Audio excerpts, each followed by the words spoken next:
Ya, listo. Entonces, shalom con todos, hermanos. Esta ocasión nos ha tocado compartir a mí, junto con mi esposa, estas dos Haftarot, los Matot Masei, ¿no? Que básicamente son continuas. Matot va a ser de Jeremías 1 al 2, 3, y después Masei va a ser del 2, 4 y en adelante, así que pues va por el mismo contexto. Y bueno, bien, entonces, Haftarah de Matot también para como tener la diferenciación en la parashá. Matot sería de lo que es desde números 30 a números 32, ¿sí? Y la parasha de Masei que va a compartir mi esposa, ella es desde 33 hasta el 36. Solo para que tengamos como la diferenciación de ello también. Entonces, bueno, vamos a empezar. Haftarah de Matot, ¿no? Matot es desde Jeremías 1. Ay, no, espere. Sí, vamos a leer de Jeremías 1 al 1 19, que es el capítulo 1, y después del 2 al 3 de unos versículos iniciales del 2. Entonces, bueno, para tener un poquito de contexto, Jeremías va a ser llamado o es llamado por el Señor como a mitad del reino del rey Josías, ¿sí? Además de él también estuvo, digamos, anunciando o hablando la palabra del Señor en el reinado de Joacim, además también el de Sedequías, que fue el último. Aquí vamos a leerlo ya en estos versículos, pero para que tengamos esta relación. Ya en Sedequías es cuando viene la cautividad de Babilonia.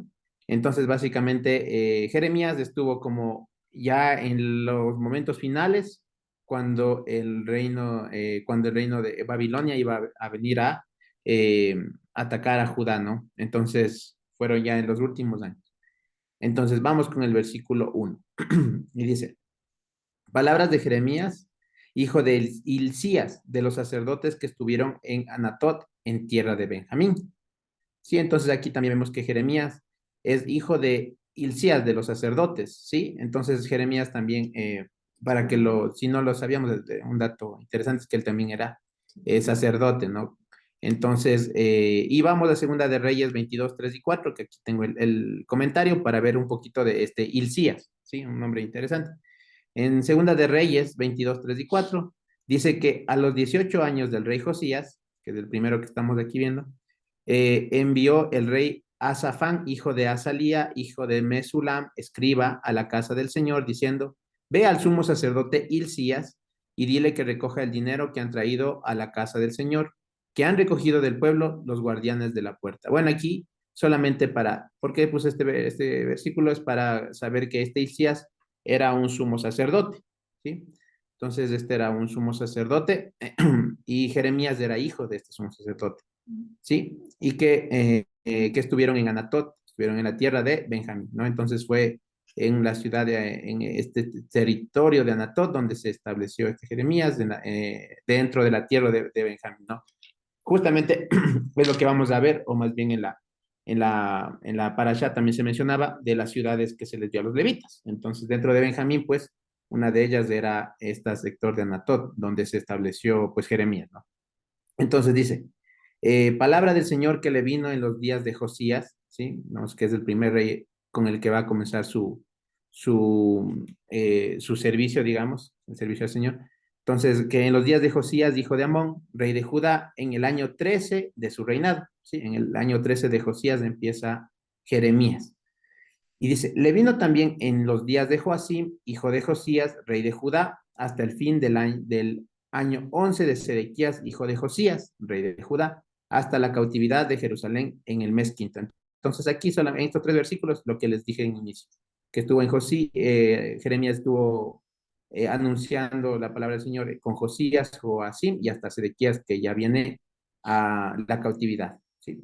Bueno, entonces va a empezar, ¿no? Dice en el 4. Vino pues palabra del Señor a mí diciendo, antes de yo formarte en el vientre te conocí, y antes de que salieras de la matriz yo te santifiqué, te hice distinguido, profeta para los Goim te puse. Entonces aquí vemos que el Señor ya en su voluntad, ¿no? Ya él había llamado, tomado antes de formarle en el vientre a Jeremías para como decía Josué, responsabilizarle, ¿no? Va a darle un encargo para para ser un profeta para unos goim, dice, para los goim te puse.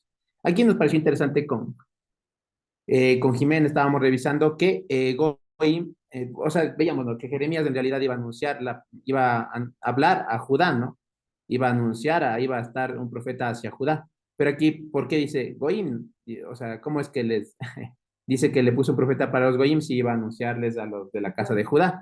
Entonces eso pareció interesante. Y es que en realidad ya el Señor de alguna manera pues está viendo al pueblo que ya se había totalmente descarrilado, que ya no estaban dentro de la voluntad del Señor, que hacían cada quien su propia voluntad.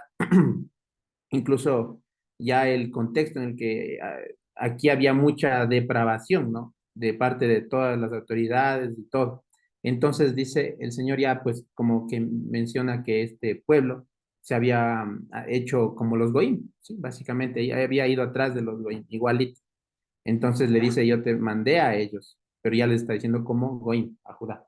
Entonces, y que lo había distinguido, o sea, ya lo había desde antes del vientre escogido para esta encargo, ¿sí?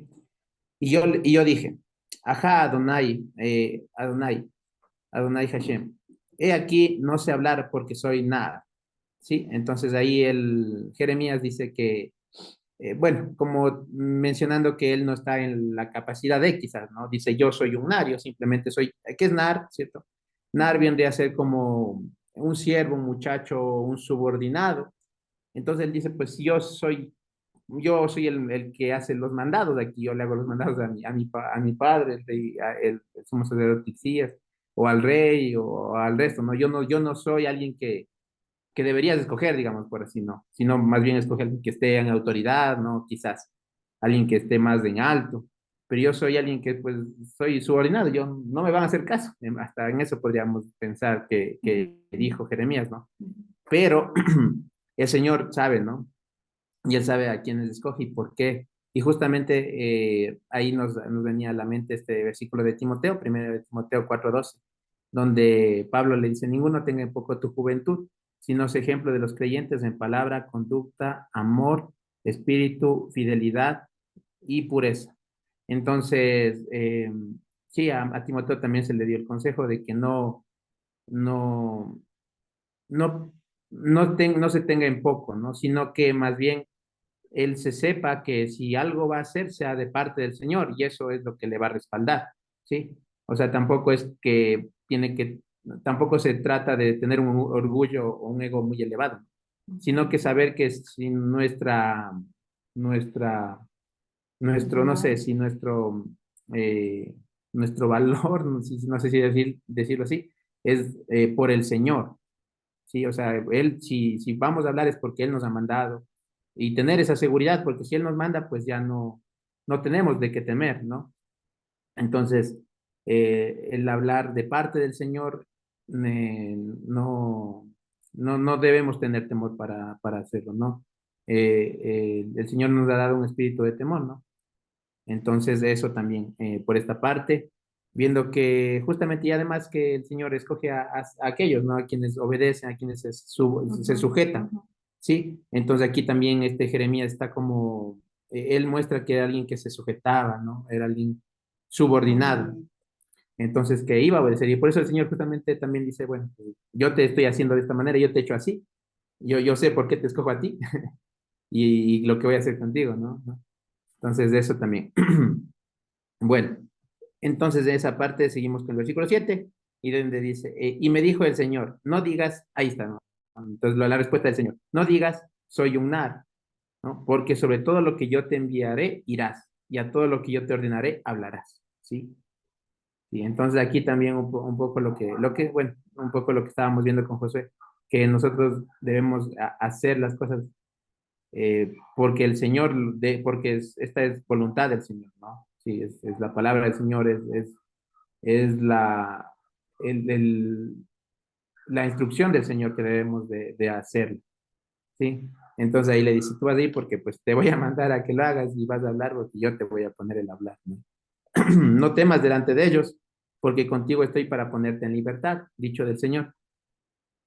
Sí, le dice que no tenga temor, que va a vencer, o sea, que más que todo que no, que él va a estar con, que el Señor iba a estar con Jeremías para darle en libertad, que no tenga temor. Bueno, aquí un poco, más bien aquí le relacioné este versículo con la parashá, en la parte del número 32, donde Rubén y Gad se establecieron al oriente del Jordán, cuando ellos dijeron, no, nosotros nos vamos a quedar aquí porque vieron todo el terreno amplio y todo, ¿no? Y de alguna manera ellos querían salvaguardar a su gente, salvaguardar a sus animalitos, a su familia, a sus hijitos, los que dijeron, no, pues mejor quedémonos aquí, está más bonito. Pero ellos no obedecieron, quizás tuvieron temor, quizás dijeron, ¿qué pasará? Allá será más complicada la cosa. O sea, ¿por qué no fueron, no? Si el Señor les había dicho, allá van a tener tierra abundante y todo, ¿por qué ellos no fueron? ¿Qué sería que pensaron? Yo pienso que fue algo de temor, ¿no? Diciendo, ahora vemos algo seguro y lo agarramos y no sabemos qué viene luego. Entonces tuvieron temor. Y eso es lo que relaciona aquí, porque aquí a Jeremías le dice, tú no tengas temor delante de quienes vengan. Yo voy a estar contigo para librar. Si esta mente hubieran tenido Gad y Rubén, ellos no se hubieran quedado. Hubieran dicho, claro, si el Señor va con nosotros, nos va a librar de lo que venga, pues vamos con todos, van nuestros hijitos, nuestras mujeres, nuestros animales, porque no les va a pasar nada. Pero aquí pues vemos que ellos no tienen esa actitud. Esa parte para que también quede. No, bueno, esta fue algo de los versículos este capítulo de Rubén y Gad fue algo que estuvimos platicando. Decíamos que a veces desde eso, ¿no? Vemos la situación actual en la que estamos y queremos tal vez aferrarnos a esa seguridad que podemos tener, ¿no? Y, y no buscar la voluntad del Señor o no querer hacerla, porque ahorita ya estamos bien o ya estamos cómodos.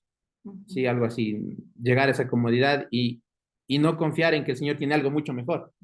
Sí, ajá, entonces él dice, sigan, obedézcanme, hagan lo que yo he dicho, y aunque parezca que la situación se va a poner más complicada, no va a ser así.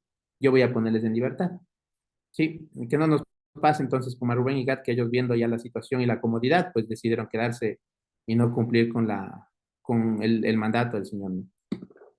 Entonces eso. Ahora vamos con el versículo 9.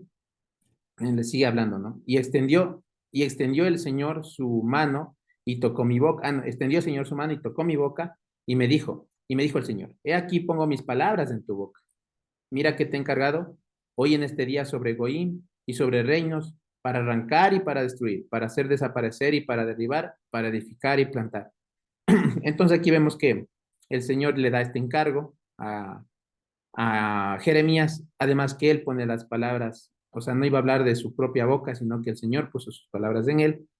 Y es lo que el Señor nos ha dicho también, y el Evangelio se menciona, que nuestra competencia nosotros no somos competentes por nosotros mismos, sino que nuestra competencia proviene del Señor.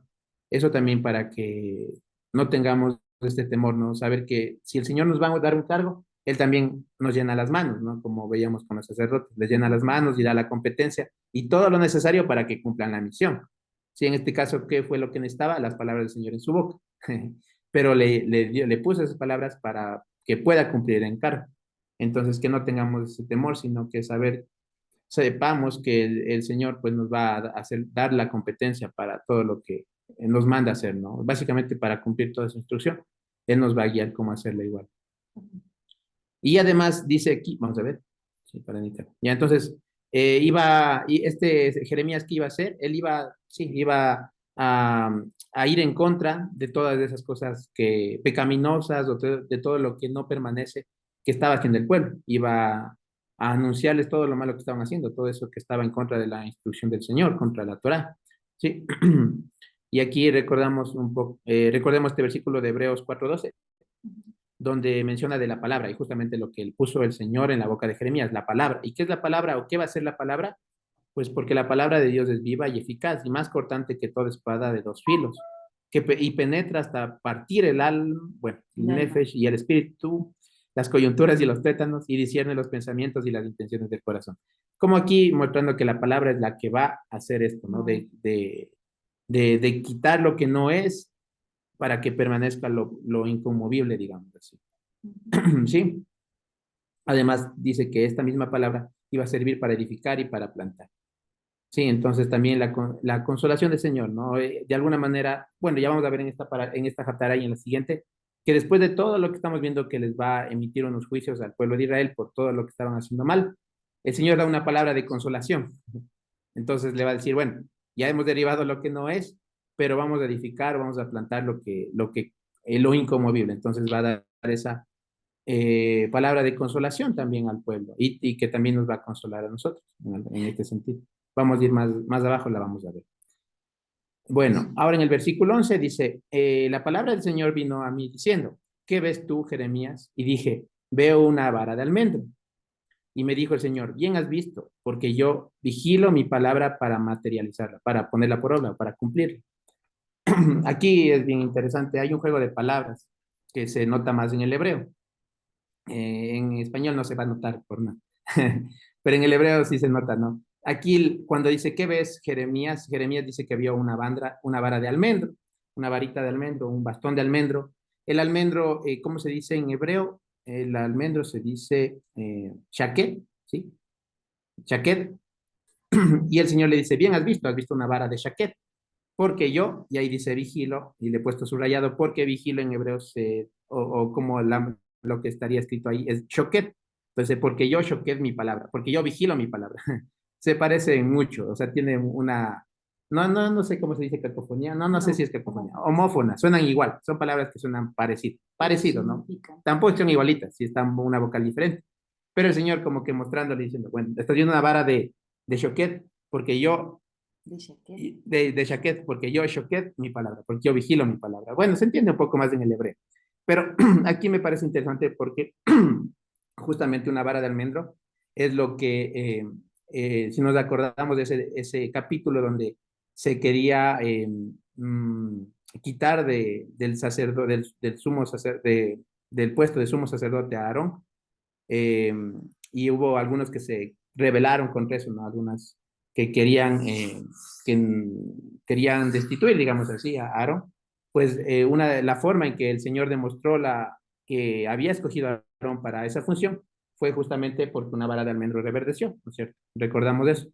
Entonces, aquí también le está diciendo el Señor, le está diciendo yo, como en esa vez a Aarón también vigilé mi palabra para que se cumpla, e hice que esa vara, ese bastón de almendro floreciera, contigo igual. Yo voy a hacer que, aunque te quieran derribar y destruir y lo que sea, pues yo voy a vigilar que esto se cumpla. ¿Sí? Yo voy a estar pendiente de ello. ¿Sí?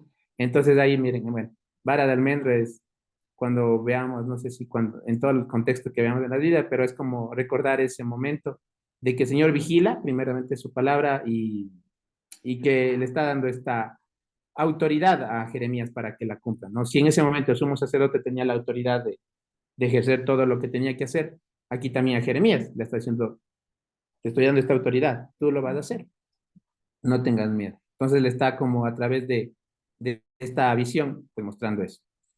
Y luego en el versículo 13 dice, viene a mí palabra del Señor por segunda vez, diciendo, ¿qué ves tú? Y dije, veo una olla hirviendo y he aquí veo su rostro delante del norte. Entonces en esta otra visión, pues Jeremías, ¿qué está viendo? Está viendo una olla hirviendo, ¿sí? Y que su frente o su cara estaba hacia el norte. Entonces le dice el Señor en el versículo 14, me dijo el Señor, del norte arderá el mal o el perjuicio sobre todos los habitantes de esta tierra. Entonces ahí la visión ya como que se explica. ¿Qué es esta olla hirviendo que está viendo al norte? Pues esa olla hirviendo sería, digamos, el pueblo de Judá, la casa de Judá, que,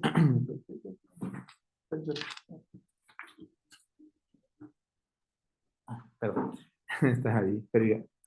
Ya, entonces le está diciendo, esa olla es de la casa de Judá que iba a venir su mal del norte, que iba a venir el perjuicio del norte, ¿no?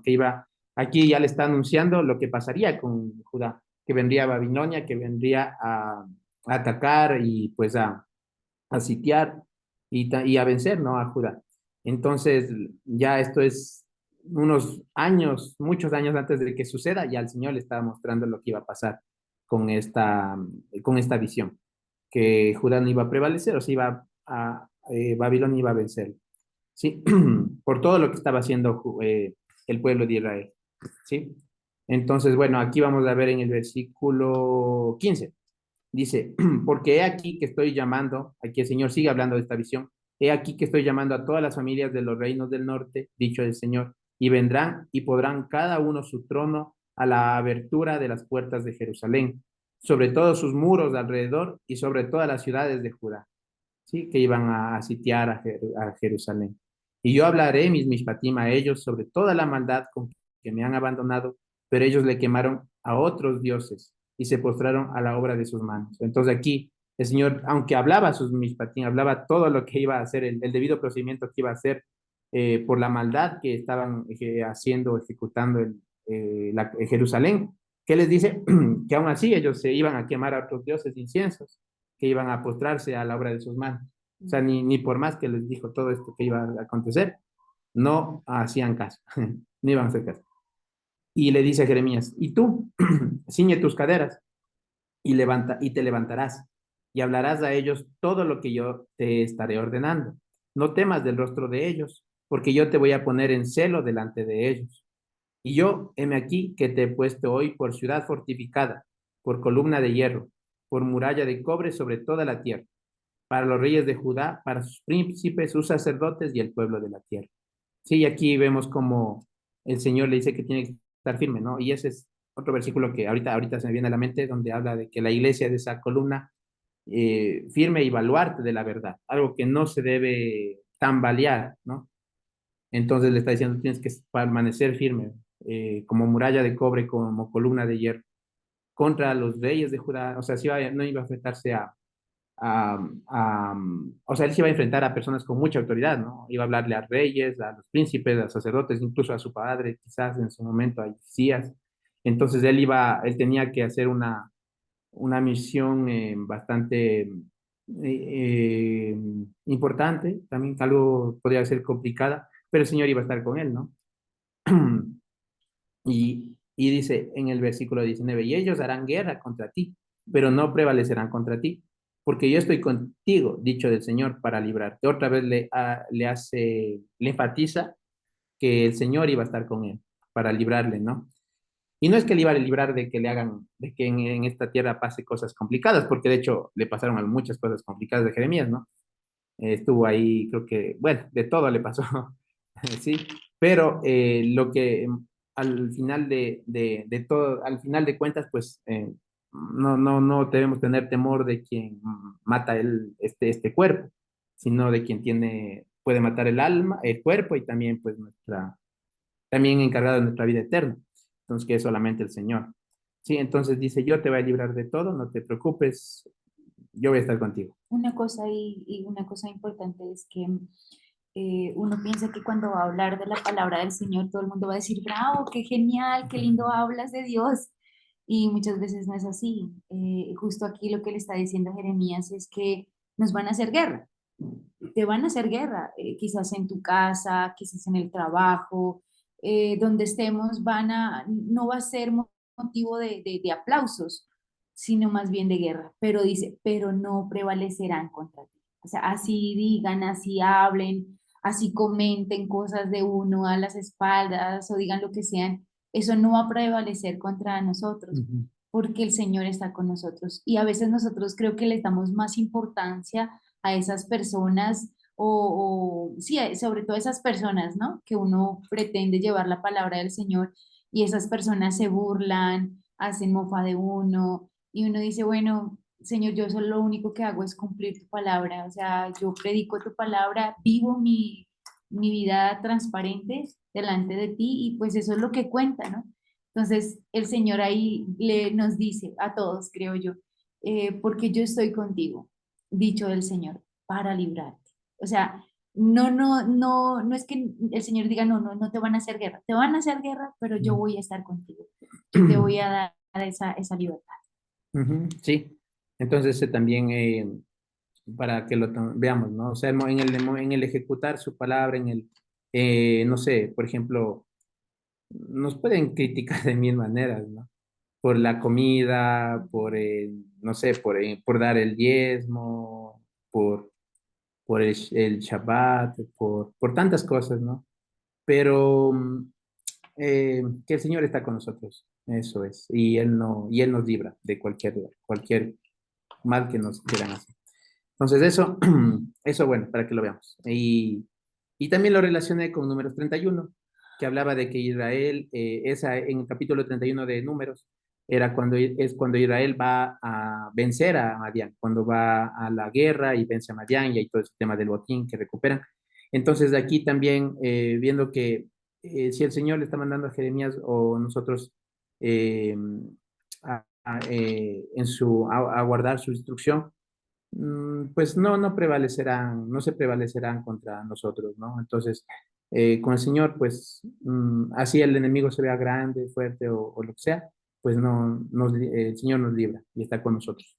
Entonces, eso, eso por esa parte, ¿sí? Y ya para terminar los últimos tres versículos, Jeremías 2, 1 y 3. Que es la consolación. Ah, sí, que es ya como O la sea, después de consolación. todo el juicio que les dijo, ahora va a consolar. Sí, no, porque aquí vemos que está, en resumen de todo lo que está haciendo, es llamándole a Jeremías a que vaya a anunciar estas palabras fuertes al pueblo, que ya se había hecho Goim, pero que no iban a escucharle, que iban a hacerle guerra. En Jeremías 2, 1 y 3 va a dar una consolación el Señor, ¿no? Dice, vino a mí palabra del Señor diciendo, ve y proclamarás en los oídos de Jerusalén diciendo, así dijo el Señor. Yo recordaré para ti las piedades de tus juventudes, el amor de tu completitud, tu andar detrás de mí en el desierto, en tierra no sembrada. Santidad de Israel para el Señor. Él es el reshit de su cultivo. Todos los que lo consumen serán culpados. Mal vendrá sobre ellos, dicho del Señor. Entonces, aquí vemos que el Señor le está diciendo a Jerusalén, ya después de todo lo que iba a pasar, que el Señor iba a recordar, ¿no? El Señor iba a recordar las piedades, la solidaridad de Jerusalén en sus juventudes. ¿Qué es esto de las juventudes de Israel? Las juventudes de aquí, esta palabra es de la misma que comenzamos el capítulo con la palabra nar, que es como subordinado. Entonces el Señor dice, voy a recordar cuando estabas subordinado a mí, ¿no? Israel, cuando tenías ese anhelo de sujetarte, ¿no? Pero, y había solidaridad para contigo, esa solidaridad que tenía contigo y que tú andabas sujeto, ¿sí? El amor de tu completitud cuando eran, pues, antes de dividirse, ¿no? Vemos que después, aquí ya el reino de Israel, el reino de Judá, la casa del norte y la casa del sur, digamos, ya se dividieron. Entonces, dice recordar cuando eran las dos, cuando estaban juntas, cuando salieron de Egipto, cuando estaban ahí andando detrás del Señor en el desierto, ¿no? Cuando andaban detrás de mí en el desierto, en tierra no sembrada. Es una promesa del Señor que Él va a recordar eso. O sea, si iban a pasar tantas cosas, iban a venir del norte a atacarles, pero el Señor recordaría las solidaridades que tuvo con el pueblo, recordaría el amor que tiene su pueblo Israel. ¿Sí? Como era tan obediente. Entonces ahí le vemos estos versículos, ¿no? Y aquí, bueno, le relacioné con con el capítulo 30 de Números, que justamente hablaba de la ley de los votos, y ahí se menciona la sujeción que tiene, ¿no? La sujeción Hija. de la hija por el padre, de la esposa al esposo. Entonces aquí, recordando cómo pues Israel debe, o nosotros como iglesia, sujetarnos al Señor, debemos estar sujetos, subordinados al Señor, ¿sí? Modelando, incluso como hablábamos con mi esposa y decir, tal vez igual la mujer se sujete a este tema de los votos, también un modelar o dar un testimonio, no un modelar, dar testimonio, no, dar testimonio de, de que la iglesia se sujeta a Mashiach, sí, a su señor, a su Ishi, ¿no? El marido. Entonces, asimismo, pues el Señor recordaría eso, toda esa solidaridad con Israel. ¿Sí? Y luego dice, santidad es de Israel para Hashem. Él es el reshit de su cultivo. Todos los que lo consumen, todos los que quieran devorarlo, digamos, de Israel, serán culpados. Y mal vendrá sobre ellos. ¿Sobre quiénes? Sobre los que quieran devorar a Israel. Sobre todo los que nos quieran devorar a nosotros, dice que vendrá el perjuicio, ¿no? Su propio mal les caerá, dicho del Señor. Santidades de Israel para Hashem. Este versículo es interesante, aún no lo acabo de entender completamente, pero Israel, Israel viene a ser una expresión de la santidad, o sea, debemos ser una expresión de la santidad, no que nosotros seamos la santidad, ¿no? Sino que el Señor habitando en nosotros es el que nos permite tener ser esas luminarias en el mundo, digamos. Sí, porque incluso lo que se muestra en el Evangelio, sí, lo que nosotros eh, decimos, hacemos, tiene que ser dentro de la voluntad del Señor para ser esas exhibidores de su fidelidad, exhibidores del Señor. No sé si me van a entender, pero como cuando dice, hablen, busquen la reconciliación, dice, hablen y digan reconciliados con Dios, y es como que él mismo hablar, ¿sí? ¿No? Entonces, hacer así, ¿no? Ser esa santidad, representar esa santidad, que no es tener una aurolita y así, y levitar y alitas, sino que es básicamente el exhibir su palabra, ¿no? El cumplir su palabra. Sí, entonces, la santidad no es que Israel, aquí lo que quería mostrar más o menos en esta frase, es que Israel no es que era santo, ¿no? Que qué bonito que era Israel, sino que el Señor poniendo su santidad en ellos era como lo que manifestaba. O sea, la idea del Señor era que este Israel sea una expresión de Él en la tierra, ¿sí? Pero no que pues Israel por sí solo lo sea. Sí, él es el reshit de su cultivo. Y ahí vemos lo que ayer estábamos estudiando en el inicio de Shabbat, el reshit, ¿no? El reshit, Mashiach, ¿no? Quien en últimas viene a ser Israel es Mashiach mismo, ¿no? Ujú. Sí, porque el pueblo a la final, pues, sin el Señor, sin Mashiach, no, pues, no es nada. Entonces, todo confluye en él. Él es el reshit, como veíamos ayer, de todo el cultivo. Él es la santidad, el Kodesh. Eh, y pues nosotros debemos ser esa santidad que es perteneciente del Señor, no es nuestra. Eso, y expresarla aquí en todo nuestro contexto, en el trabajo, en la escuela, en la casa. En la casa es más difícil también, ahí también, en todo momento. Todo momento expresar esa santidad, esa distinción. Guardando su palabra, ¿no? O sea, no es, como digo, no es levitar ni nada, ni flotar, es guardar su palabra, su instrucción. Aquí como a Jeremías le dice tú, anda, lo que yo te digo que hagas, haz. Entonces eso. Y Tener bueno, esa actitud obediente. tener esa actitud de nada. Entonces, sí, como un pequeño así resumen de lo que veía en la parasha, ver que tener esa actitud de subordinarse al Señor. El Señor nos da esta responsabilidad, lo que decía Josué, un encargo, y pues nosotros nos sujetamos a hacerlo, ¿sí? Entonces, eso por esta parte. Y bueno, eso sería la parasha, la Haftarah de Matot. No sé si seguimos o hay algún dato de preguntas. ¿Seguimos? Dame un ratito, entonces déjame ponerla dame un segundito para poner el otro, ya, más 6.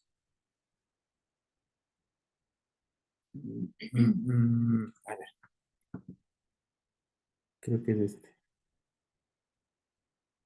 Ya, sí se ve la de más 6 ahí. Ya,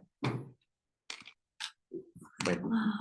Bueno, a mí me correspondió la Haftará de Masei y le decía a Estevita, le decía, por algo el Señor te puso a hacer la primera Haftará, porque realmente Esteban es ese ejemplo de la primera Haftará que se dijo. Y yo creo que antes de que le pueda tocar al pueblo, nos tocó a nosotros, nos toca en el corazón profundamente porque yo veo en este Vitanese nada, ¿no? Ese hombre que en todo ha sido muy obediente, muy sujeto, y justo hablábamos y conversábamos sobre eso, y le decía, y él me decía, pues es que es eso lo que me lleva a hacerlo para Dios. Entonces le dije, o sea, si nomás así obedeces a la gente o a alguien que necesita, corres a servir, a atender, y imagínate cuando el Señor te dé una orden de ir a llevar su palabra. Creo que habrá más sensibilidad en él de ir a llevar su palabra. Entonces, por eso el Señor escoge a esos NAR para llevar su palabra. Y creo que esa es la actitud de todos nosotros que debemos ser esos NAR para llevar ese mensaje que el Señor quiere. Y bueno, A mí me correspondió esta Haftarah que es fuerte, la verdad, tiene una connotación demasiado fuerte para el pueblo y obviamente primero trastoca mi corazón. Para esta Haftarah está en Jeremías 2, del 4 al 28 y luego pasa del 3 y va, creo, el versículo 4 si no estoy mal, hace dos saltos más, porque esos dos saltos que hace es para hablar de la consolación. Pero esto es lo que Jeremías tenía que ir a decirles y pues obviamente no era nada bonito, no era nada agradable lo que él va a decir ahorita, pero lindo porque el Señor después da esa palabra de consolación. Entonces vamos a arrancar con la primera palabra que justo ahorita vino también a mi mente, ¿no? Del Shema Israel, que dice, escucha. Escuchen palabra del Señor. Entonces me ponía a pensar y yo, bueno, escuchar, escuchar es obedecer, ¿no? Entonces obedezcamos a la palabra que el Señor dice en esta Haftarah el día de hoy. Eh, Dice, escuchen, obedezcan palabra del Señor, de Hashem, casa de Jacob y todas las familias de la casa de Israel. Así dice el Señor. ¿Qué hallaron vuestros padres en mí? ¿Algún torcido? Que se alejaron de mí y se fueron tras la vanidad y se hicieron vanos. Bueno, lo que explicaba Eric sobre el tema de la palabra torcido es que viene de la palabra Abel y Abel era algo que se desvía o definitivamente es completamente lo contrario. Y entonces aquí el Señor les dice a ellos, ¿acaso yo tengo algo torcido en mí? ¿Acaso encontraron algo que no es justo, que no es recto en mí? O sea, tremendo porque esta pregunta sí toca mi corazón. En Deuteronomio 32:4 dice, Él es la roca, cuya obra es íntegra, porque todos sus caminos son rectitud. Dios es la emuna, la fidelidad. Y no hay Abel, o sea, no hay torcido en él. Es justo y recto. Ujú. Él es justo y recto. En Levíticos 19:15 dice, no harás Abel en el Mishpat, no harás torcido en el Mishpat.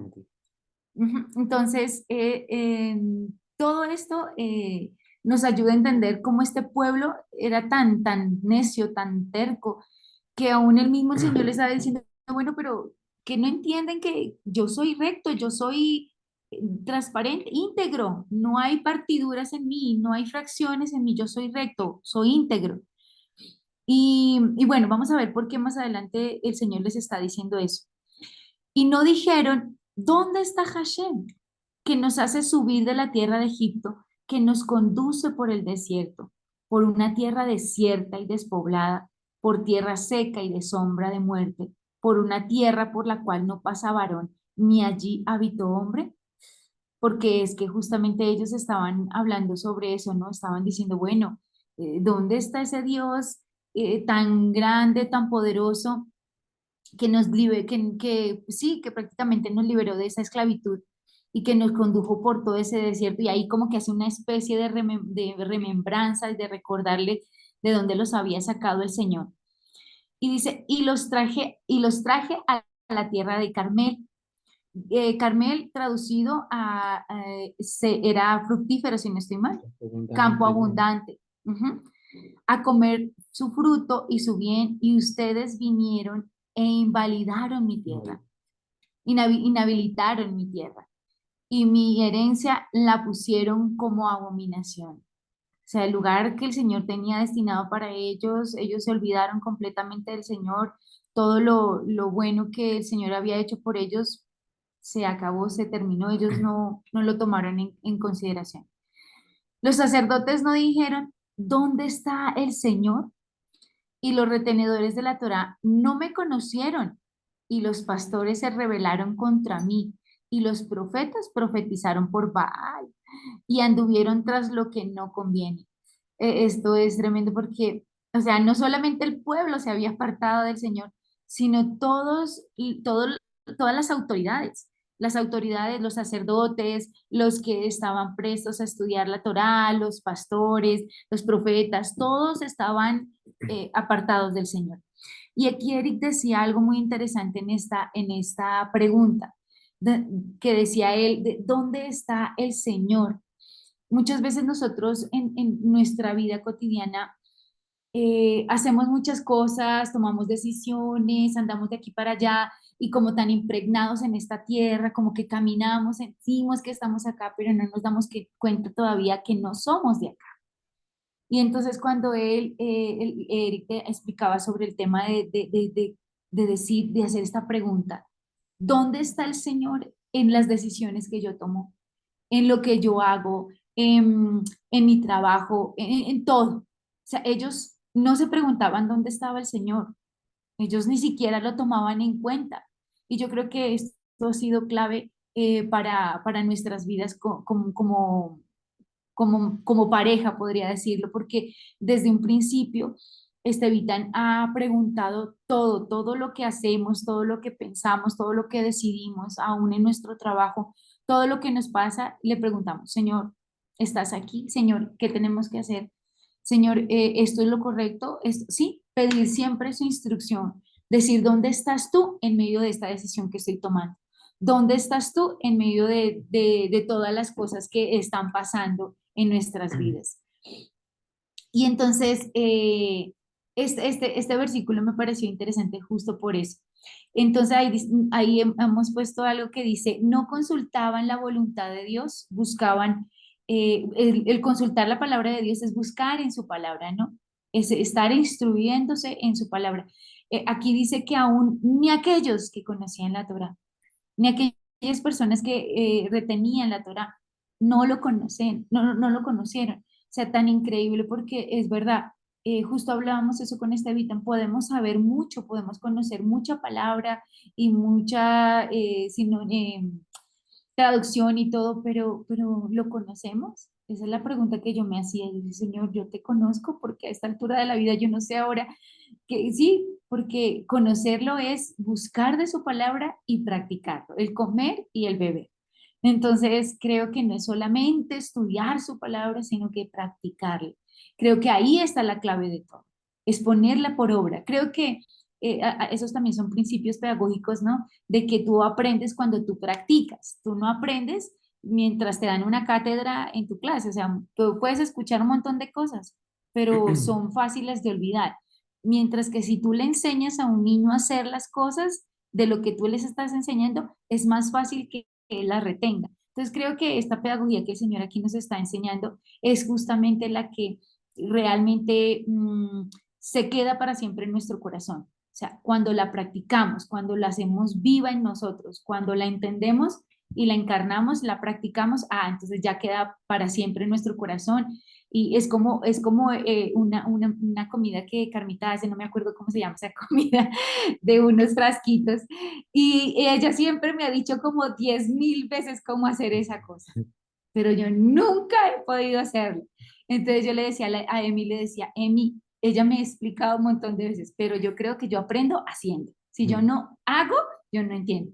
Y la otra vez veo que la Emi se ha ido de la Carmita a llevarle todas las herramientas, los frasquitos, las cosas, porque a ella le pasa lo mismo que a mí, que hasta no hacer, no entiende. Entonces creo que eso es lo que nos falta a nosotros, hacer para poder comprender. Ahí creo que hay una falla en nosotros, o bueno, personalmente lo digo, hay una falla de cuando yo no practico algo, a mí se me olvida muy fácil porque mi memoria es tengo problemas de memoria.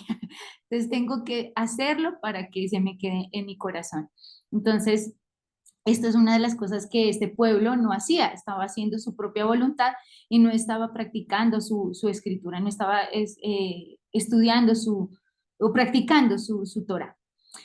Eh, Después en el versículo 9 dice, por eso todavía otra vez voy a contender con ustedes, dicho del Señor, y con los hijos de vuestros hijos voy a contender. O sea, sigue el tema de la discordia. Porque pasen a la isla, a las islas de los Kitijim, y mirad, y enviad a Cedar, y hagan comprensión del asunto, y ver si ha ocurrido algo como esto. O sea, él le dice, vayan, miren a ver si eso les ha pasado. ¿Acaso algún goí ha cambiado a sus dioses? Aunque ellos no son dioses, sin embargo, mi pueblo ha cambiado mi gloria por lo que no conviene. Tremendo, ¿no? Porque aún ellos todavía, los que no creen en nuestro Dios, aún ellos permanecen firmes, aún ellos tuvieran, o sea, uno les habla y ellos todavía siguen con sus santos, con su religión, con su doctrina y están aferrados a eso. Y aún nosotros pretendemos cambiar la gloria del Señor por aquellas cosas que realmente no convienen. Aún ellos se aferran, nosotros deberíamos aferrarnos con más fuerza a la gloria del Señor. Estremezcanse los cielos por esto, arrasen los sequedales, dicho de Hashem. Porque dos males ha hecho mi pueblo. A mí me abandonaron, fuente de aguas vivas, para cavar, para ellos pozos rotos que no colectan el agua. Y bueno, aquí creo que el hermano Eric era muy gráfico, ¿no? De cómo era tan ignorante el pueblo que se fueron a cavar huecos, hoyos para sacar agua, sabiendo que él les había dado la fuente de agua viva. O sea, les había dado fuentes de agua que brotaban naturalmente, sin necesidad de ir a excavar, sin necesidad de ir nada. Ellos tenían a la mano el agua, pero no, ellos quisieron salirse de todo lo que el Señor les había instruido, se salieron de todo eso y se fueron a ellos mismos a cavar pozos, que aparte de esos pozos se rompen. O sea, cavan esos pozos y se rompen. O sea, y no pueden recolectar el agua. O sea, somos de verdad a veces tan tercos que a veces queremos permanecer en la doctrina antiguas o queremos permanecer en creencias que definitivamente no son las verdaderas. Queremos andar ahí y somos tan tercos y el Señor dice, pero ven a mí que soy la fuente de vida. Y de hecho, creo que más adelante pusimos ese versículo donde dice que él es de nuestro interior correrán ríos de agua viva porque Él es la fuente, pero eso lo vamos a ver cuando esté en la palabra de Abba, ¿cierto? Más Sí, abajo. sí. Entonces, eso, ¿no? O sea, aún así somos tercos, seguimos en la terquedad y seguimos en la negligencia de hacer este tipo de cosas que Dios sabe que no deberíamos hacerlas. Luego dice en el versículo 14, ¿acaso es siervo Israel o es nacido de la casa? ¿Por qué entonces ha sido botín?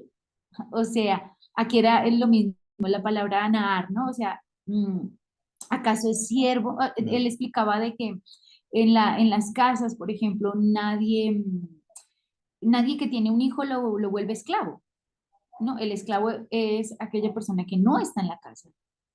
Entonces aquí es importante evaluarnos. Si seguimos en esas conductas que arriba mencioné, si seguimos con esas actitudes que arriba había mencionado, eso es tener una mentalidad de esclavos, no de tener una mentalidad de libres. Entonces aquí el Señor les pregunta eso, o sea, ustedes son mis hijos, no son siervos, no son esclavos, son libres. Pero ¿por qué siguen haciendo esto? ¿Por qué creen entonces que deben estar en esa condición de vida? Entonces creo que esto es importante porque nosotros muchas veces creemos que la mentalidad de libertad es de libertinaje cuando no es así. La mentalidad de libres es tener otro dueño. O sea, algo así explicaba Eric, ¿no? O sea, nuestra libertad no es como la que el mundo ofrece, ¿no? Nosotros hemos cambiado de dueño. Antes éramos esclavos y dueños, dueños no, sí, Esclavos del pecado. nuestro dueño era el adversario, por decir así, el mundo, bueno, y el pecado, correcto. Y ahora que nosotros somos siervos, pero ahora somos esclavos, pero de otro Señor, es de nuestro Señor. Entonces creo que eso para mí fue importante porque siempre es típica la discusión de que nosotros no somos libres. Y sí somos libres en aquel que nos ha llamado a libertad, pero esa libertad no es como la que el mundo está ofreciendo. En el versículo 15 dice, ¿por qué entonces sobre él rugen los leones jóvenes y dan su voz y pondrán su tierra por lugar solitario? sus ciudades destruidas sin habitante. Aquí nos acordábamos de los límites. Creo que había un capítulo donde hablaba de los límites, ¿te acuerdas? No me acuerdo. De cuando el Señor les dice, bueno, sus tierras van a ser de aquí hasta acá, va a ser, no recuerdo qué capítulo Ujú, es de la Parashá, y el Señor les pone como límites para ujú. cuidarlos, ¿no? Creo que los límites siempre son Del para rey. cuidarnos. De hecho, entendía que la Torah es esos límites, son esos límites que el Señor nos pone para resguardar nuestras propias vidas. Entonces, había este versículo donde dice que el diablo anda como león rugiente mirando a qué horas nos va a devorar, ¿no? Creo que en esta parte el Señor lo que quiere enseñarnos es eso, justamente, ¿no? El león ruge es porque ya tú te saliste de los límites, ya no estás dentro de los límites. Cuando estamos fuera de esos límites es que estamos o somos propensos a que el león nos devore, o sea, seamos devorados. Entonces es importante mantenernos en esos límites de la Torah, en esos límites de los mishpatim, de los hukim, porque eso nos va a dar protección, ¿no? Entonces, eso es lo que explicaba en esta parte el hermano Eric. En 1 Pedro 5, 8, 9 dice, sed sobrios y velad, porque vuestro adversario el diablo, como león rugiente, anda alrededor buscando a quien devorar. O sea, mientras que usted está tranquilo, él está alrededor buscando a quien devorar, al cual resistir firmes en la fe, sabiendo que los mismos padecimientos se van cumpliendo en vuestros hermanos en todo el mundo. En el versículo 16 dice, aún los hijos de Memphis y de Tafnes te quebrantaron la coronilla. ¿No te acarreó esto el haber dejado al Señor tu Dios cuando te conducías por el camino? O sea, todo esto te vino por haberte alejado del Señor. Ahora pues, ¿qué tienes tú en el camino de Egipto para que bebas agua del Nilo? ¿Y qué tienes tú en el camino de Asiria para que bebas agua del río? O sea, em, qué impresionante, ¿no? Porque me imagino que el río tiene que ver con la fuente, si no estoy mal. Y a veces la fuente, buscamos otro tipo de fuentes que nos den vida, porque el agua es vida, ¿no?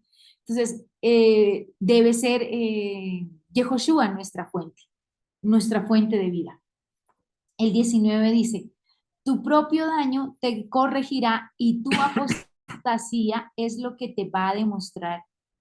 Conoce y mira que mal y amargura es haber abandonado al Señor tu Dios y el no haber estado mi temor hacia ti, dicho del Señor. Hashem Sebaot. Bueno, aquí justo hablábamos y pensábamos en que muchas veces nosotros creemos que nos suceden cosas y a veces creemos que esas cosas que nos suceden es porque como decía Eric, no explicaba el tema de la resiliencia, ¿no? Que no, muchas veces se nos dice que tú debes ser valiente, soportar esta situación, seguir adelante como si nada. Pero creo que es importante lo que decía ahí él cuando él explicaba, por ejemplo, y decía que a veces cuando vienen situaciones difíciles en nuestras vidas son porque nuestro mismo pecado nos está corrigiendo. O sea, es el mismo daño el que o sea, como que las consecuencias de nuestras malas actitudes son las que nos están corrigiendo. Me quedo loco. Y si es así, entonces tendríamos que hacer una autoevaluación, un autoanálisis y saber por qué estamos fallando. O sea, si algo malo, si estamos en enfermedad, si estamos en una crisis económica, si tenemos problemas familiares, o sea, hay que evaluarnos. Algo, algo malo también debemos estar haciendo. Algo mal debemos estar haciendo algo mal, si, a veces dándonos cuenta y a veces sin darnos cuenta. Y eso nos está corrigiendo nuestra actitud de falta de confiar quizás en el Señor, bueno, tantas cosas que nos puede estar corrigiendo el Señor, de no estudiar, de no practicar su palabra, de tantas cosas que arriba se mencionaron que este pueblo estaba fallando. y nosotros tenemos que hacer eso, ese autoanálisis y examinarnos porque muchas veces es nuestro propio pecado el que nos está como que confrontando con la vida. Entonces, dice ahí, conoce y mira qué mal y amargura es haber abandonado al Señor. Creo que cuando suceden este tipo de cosas, ciertas cosas en nuestra vida, es porque nos hemos alejado del Señor. Nos hemos alejado de su instrucción, de su palabra, de estudiarlo, de quizás vivir una vida religiosa, porque aún así hasta las autoridades se habían perdido.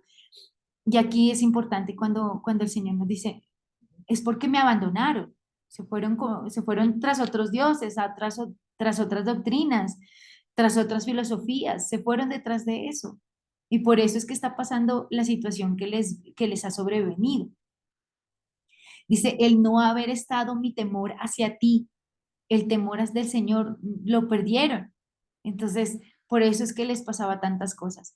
En Juan 15:5 dice, yo soy la vid y vosotros los pámpanos. El que permanece en mí y yo en él, este lleva mucho fruto, porque separados de mí, nada podemos hacer, nada. O sea, si algo malo nos pasa es porque nos hemos separado, porque nos hemos alejado. Hemos abandonado los principios, o sea, hemos abandonado su palabra, su instrucción, nos hemos desviado. El 20 dice, porque desde tiempo indefinido yo quebré tu yugo y corté tus cuerdas, pero dijiste, no serviré, porque sobre toda colina alta y debajo de todo árbol frondoso te extendías como fornicaria. Y aquí lo que explicaba Eric también, o sea, no me interesa, o sea, aparte de eso que me está recordando, el Señor les está recordando aquí de dónde lo sacó, de cómo les cortó sus cuerdas, de cómo quitó ese yugo, cómo nos liberó de tantas cosas. Y ellos dicen, no, pues, pero es que igual como que no me sirve porque es que mejor me gusta estar en el mundo, como que me gusta estar en esas situaciones del mundo y creemos estar libres allá cuando no es así.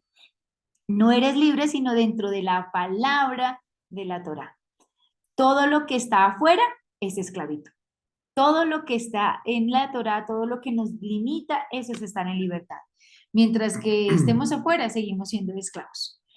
En el 21 dice, y yo te planté de vid escogida, todo él de semilla de vida. De verdad. De verdad, perdón. ¿Cómo te confrontaste? ¿Cómo te transformaste entonces en sarmientos de esta viña como cosa extraña? Aún te laves con lejía y aumentes jabón sobre ti, está la mancha de tu iniquidad delante de mí, dicho del Señor, de Hashem el Señor. Esto era impresionante porque aún así ellos se quisieran lavar y bañar e intentar todas las cosas, la iniquidad iba a estar frente al Señor, o sea, el pecado iba a estar todo el tiempo ahí. En Mateo 23, 27 al 28 dice, ay de vosotros, escribas y fariseos hipócritas, porque sois semejantes a sepulcros branqueados, que por fuera a la verdad se muestran hermosos, mas por dentro están llenos de huesos de muertos y de toda inmundicia. Así también vosotros, por fuera, a la verdad, os mostráis justos a los hombres, pero por dentro estáis llenos de hipocresía e iniquidad. O sea, seguimos resplandeciendo, o sea, resplandiendo, sí, seguimos mostrando el pecado. Así querramos pararnos de cabeza, el pecado es evidente en nosotros. De hecho, creo que algo impactante también que me pareció que dijo en algún rato el hermano Eric era que el judaísmo actual es el fariseísmo antiguo, es la evolución del fariseísmo. Entonces yo decía, bueno, si en esa época criticaban a los fariseos y todavía ellos siguen siendo esos fariseos, todavía siguen siendo esa gente que no acepta a Yehoshua como el Mesías. Solo en los- Todavía no han sido limpiados, o sea, siguen, por más que digan y mencionen que está Dios ahí, no está el Señor ahí, no está. por Ujú. más de que hablen bonito, confiesen y digan y se escondan con palabras muy rimbombantes, igual no sirve, no funciona, no son de Dios, no está Dios habitando ahí. 23 dice, ¿cómo entonces vas a decir, yo no me he inhabilitado y atrás de los Baales yo no he andado? O sea, atrás del hecho, o sea, yo no he hecho nada. Mira tu camino en el valle, Gejinam, reconoce lo que has hecho, dromedaria ligera que tuerce su camino. Asna montés acostumbrada al desierto, que en su ardor olfatea el viento. De su lujuria, ¿quién la detendrá? Todos los que la buscaren no se fatigarán, porque en su mes la hallarán. Aparta tus pies de andar descalzos y tu garganta de la sed. Pero dijiste, no hay remedio en ninguna manera, porque a extraños he amado y tras ellos he de ir. O sea, aún así sigue en su terquedad. Conforme es la vergüenza de un ladrón cuando es hallado, así ha sido avergonzada la casa de Israel. He aquí sus reyes, sus príncipes, sus sacerdotes y sus profetas.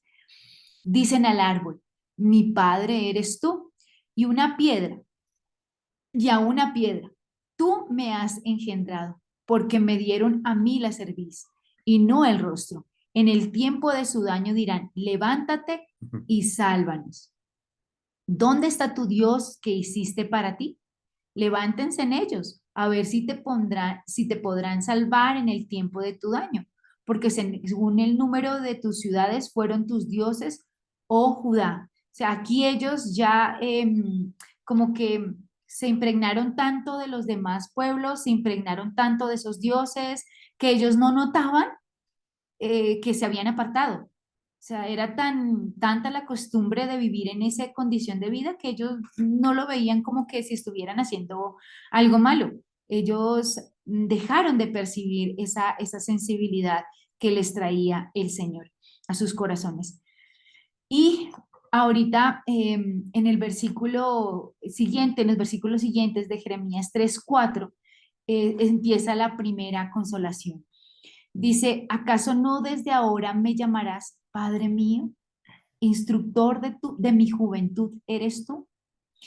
Eh, aquí, cuando entendíamos el tema de la palabra Abba, que es Padre, y Padre es fuente, ¿no? Es origen de las cosas. Entonces, ¿acaso no desde ahora lo llamaremos a Él la fuente de todo, el origen de todo? Justamente lo que hablábamos ayer, ¿no? Él es el origen de las cosas, Él es el Reshi de todo, es la primicia, es todo. Entonces, ellos no lo entendían así porque estaban tan metidos en sus otros dioses y aquí Él les llama, yo soy el origen, yo soy el que soy la fuente de todo. Yehoshua es la fuente de todo, es el mismo aquí evidente, instructor de esa Una mi juventud. juventud, Ajá. instructor de mi juventud eres tú. Recordemos que ahí la palabra Nahar también no tenía que ver con el tema El- Lo que vimos de ahorita, piedades de la siervo, juventud. ajá, lo mismo, ajá, exacto. Es como a pensar que en esa época ellos eran más dóciles, más sujetos, más sumisos, más entregados al Señor. Y Él les está recordando, ¿acaso no fui ese instructor cuando tú eras joven, cuando desde el principio? Creo que algo que me recuerda de la iglesia cristiana es que a nosotros siempre nos decían, es que has dejado tu primer amor. Y yo recuerdo que lo asociaban el primer amor con aquellas cosas bonitas que uno hacía. Yo me acuerdo que le estaba contando a Estevitan que a mí me daban las llaves de la iglesia porque yo 5 de la mañana estaba en la iglesia orando con un hermano que lastimosamente tenía serios problemas con su identidad. Y entonces íbamos, yo me acuerdo que él llegaba faltando 10 para las 5 de la mañana a mi casa y nos íbamos a postrar a la iglesia Y eso era nuestro primer amor, ¿no? Por decirlo así. Era esos tiempos de donde el Señor nos decía, vayan, prediquen, digan, hablen, mencionen, y nosotros éramos como que ya, el Señor nos levantaba a la madrugada y ahí estábamos. O sea, porque cuando uno está como en ese tiempo de servidumbre, en ese tiempo de nada, es cuando uno más sensible y más sujeto a la voz del Señor es, ¿no? Entonces, este versículo me acordó de eso, de cómo el Señor dice que lo vamos a llamar esa fuente de vida, que lo llamaremos a Él esa fuente única, porque el mundo ahorita anda tan perdido, tan confundido, no saben a qué decirle Dios, pero nosotros tenemos esa paz y esa tranquilidad de decir, Yehoshua es nuestro Dios, Él es mi Dios. No, y otras personas no tienen esa tranquilidad que nosotros tenemos al decir que Yehoshua es el Señor. No lo tienen. He visto personas como andan confundidas en filosofías y eso les perturba, hasta no los deja dormir y andan en tanta cosa del mundo y que hasta se vuelven ateos y no creen en el Señor. Y qué bueno que nosotros hoy podamos llamarle Abba a Yehoshua, que Él es la fuente, la origen de todo. Y instructor de esa juventud, de ese tiempo de servicio en el que éramos nosotros. En Juan 7:37 al 38 dice, en el último y gran día de la fiesta, Jesús se puso en pie y alzó la voz diciendo, si alguno tiene sed, venga a mí y beba. El que cree en mí, como dice la escritura, de su interior correrán ríos de agua viva. En Romanos 8:15 dice, pues no habéis recibido el ruaj, la mente, de esclavitud para estar otra vez en temor, sino que habéis recibido el ruaj, mente de adopción, por el cual clamamos, Abba, Padre. O sea, es el ruaj del Señor, es la mente del Señor la que nos da esa dirección de clamar, de decir, tú eres la fuente. O sea, Yehoshua, tú eres Dios mismo. Tú eres Dios mismo. No hay tres, eres uno y eres único, eres tú, Yehoshua HaMashiach. Entonces, entender eso para algunos es muy difícil, es muy complicado. Y lo pude ver el día que estábamos estudiando, el viernes que estábamos estudiando lo de Marcos, ¿no? Porque no todos comprendían esto y como decía Josué ese día, o sea, sé que para algunos va a ser difícil, porque bueno, para mí fue muy difícil romper con muchos esquemas, romper con tradiciones doctrinales, romper con un montón de cosas, para mí era como que no me encajaba y yo cada ratico ya les chateaba y Josué, pero es que no entiendo, pero es que no, pero es que aquí dice, pero es que no sé qué, porque quedaba como una cosa que como que no, pero hoy en día tiempos después puedo entender que realmente Él es la fuente de todo. Y ahorita, con tantas cosas que el Señor ha quitado de mi vida, he podido reconocerlo como el único Dios, Yehoshua, el Claro. Dios único. Ahí está la promesa cumplida. Y ahí y está esa promesa y también ese tiempo de esa palabra de consolación. Ah, bueno, también ¿no? Se está cumpliendo esa palabra.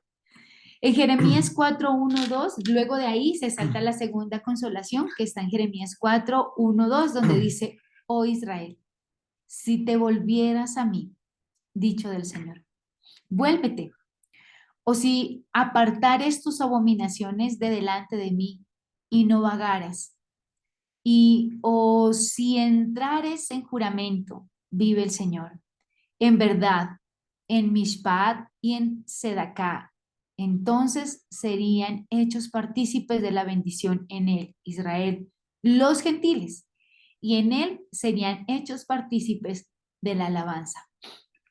En Romanos 11 y 12 y al 15 dice, digo pues, ¿han tropezado los de Israel para que cayesen?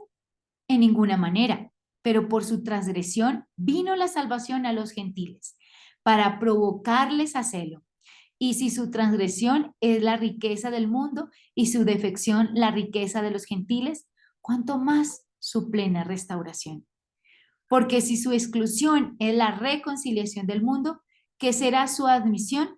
Sino vida de entre los muertos. O sea, esta última palabra es lo que dice el apóstol Pablo. O sea, aunque este pueblo terco y no entendió y no comprendió, hubo un pueblo gentil que sí entendió, que sí comprendió, que ahora ya no es gentil, que ahora ha sido pueblo. Y justo hablábamos con Estevita en eso, ¿no? Ahora nosotros no somos gentiles, nosotros somos pueblos, nosotros somos Israel. Dejamos de ser gentiles, Goyim, para convertirnos en ese Israel. No sé si Sí, querías... sí, de aquí en esta parte igual también de que justo, ¿no? Todo lo que hemos visto, todo lo que hemos estado viendo, el tema de Israel, todo lo que eh, se, se, se olvidaron, se apartaron. Pero el Señor les dice, yo voy a hacer que ustedes otra vez me digan Abba, que recuerden cómo fui su instructor, quien les enseñaba cómo sujetarse a mí, y que eso a la final también va a hacer que, pues, a los gentiles, al final, ¿no? Y aquí lo que dice Pablo, si el apartarse fue para que haya los gentiles se sirven, ¿cuánto más? O sea, ¿cuánto más va a suceder cuando ya en todo el pueblo de Israel, pues, se sujete, ¿no? Al Señor, se busque lo reconozca a Yehoshua HaMashiach como ese Abba. Entonces, ahí vemos, ¿no? Todas las promesas, todo lo que Jeremías muestra y el cumplimiento de todo lo que pasó, porque todo eso pasó y también de lo que se está cumpliendo, ¿no? Y ahorita lo que decía Jimena en esta parte, que ahora la promesa de esta, ¿no? Ahora él ya puede llamarle Abba, Ujú, a Yehoshua HaMashiach, cuando antes pues quizás estábamos por otros lados. claro. Entonces, bueno, No era tan fácil como creímos. Reconocerlo llevó tiempo de entender muchas cosas y de evidenciar en nosotros su palabra sobre todo. Cuando llegó su palabra en mi vida, entendí muchas cosas y puedo llamarle fuente de vida a Yehoshua HaMashiach, que es uno solo. En el Salmo 68:26 dice, en los coros bendigan a Elohim, Adonai, la fuente de Israel. O sea, el Señor es la fuente de vida. Ahí es el Abba, es el origen de todo. eso. Esa es la conclusión de nuestra Haftará, pero también queríamos, bueno, ver cómo se relaciona con la Parashá, ¿no? Y pues analizando un poquito en el capítulo 33 de la Parashá, no, ya es de la Parashá, Ah, en sí. el capítulo 33 de la Parashá, eh, ahí habla de cómo el Señor había destruido a los dioses de este pueblo, ¿no? Les está recordando cómo el Señor había hecho tantas cosas por ellos, destruyó, los liberó, les quitó el yugo de la esclavitud. Y entonces aquí afirma el por qué era necesario ser tan radical en la destrucción de los ídolos de los países que estaban alrededor, ¿no? En el 33:55 dice que por qué era importante destruir a todos esos ídolos, por qué era importante dejar eso, por qué es importante. Entonces le dice, porque era necesario ser radicales en la destrucción de los ídolos de los países, sería como aguijones en vuestros ojos y por espinas en vuestros costados y os afligirán sobre la tierra donde habitarán. O sea, el Señor desde ese inicio les está diciendo, o sea, voy a destruir esos ídolos, esos dioses que ustedes tienen, porque esos van a dañar su vida. Esos dioses, esas cosas que se inventaron otras religiones, eso es lo que los aleja del verdadero propósito. Y van a afligirlos en la tierra donde ustedes van a habitar. Entonces, por eso es que en la parashá, junto con esta aquí también, el Señor les dice que, bueno, se alejen de esos dioses, se alejen de sí, de esas doctrinas, de esas cosas que ellos empezaban a creer y a sentirlas como suyas. ¿Qué otra más? En el capítulo 34, el Señor le pide que establezcan límites en sus tierras. En la Haftará, la Torá, son esos límites que nos permiten, que no nos permitirán desviarnos de su sana doctrina. Entonces, por eso hice la comparación del capítulo 4 con la Haftará, el versículo 8. Y en el capítulo 35 hace referencia a los límites al poner ciudades de refugio. Esos límites eran para resguardar la vida. Entonces, aquí también volvemos a hacer hincapié, ¿no? En el tema de que la Torá es lo que, es la que nos resguarda nuestra vida. O sea, si no leemos, si no practicamos la Torá, definitivamente no vamos a tener ese resguardo y esa protección de la que habla tanto en la Parashá como en la Haftará. Y en el capítulo 36, pues las hijas de Zelofeján habla sobre esos límites. Yo hablaba yo pensaba, ¿no? En cómo hay límites ahí, ¿no?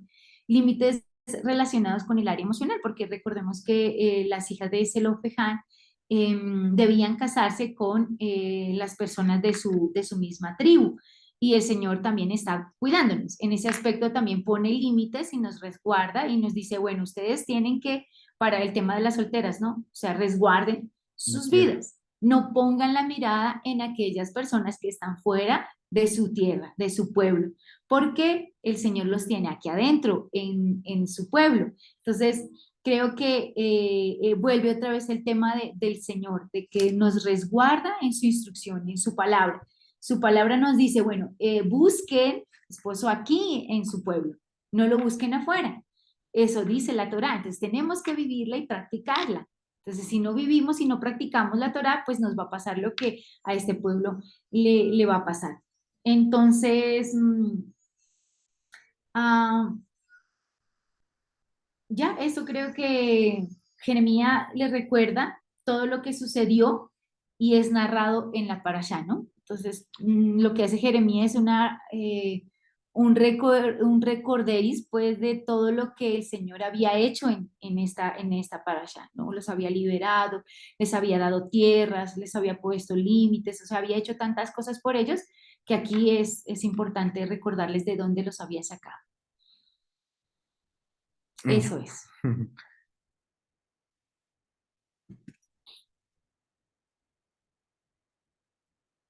No te escuchamos, Josué. Y gracias, Estelita, y gracias, Jimmy, por haber compartido así, justo me parece. Y gracias por compartir. Creo que ha sido bastante claro y no sé si tenemos alguna pregunta por ahí, algún comentario.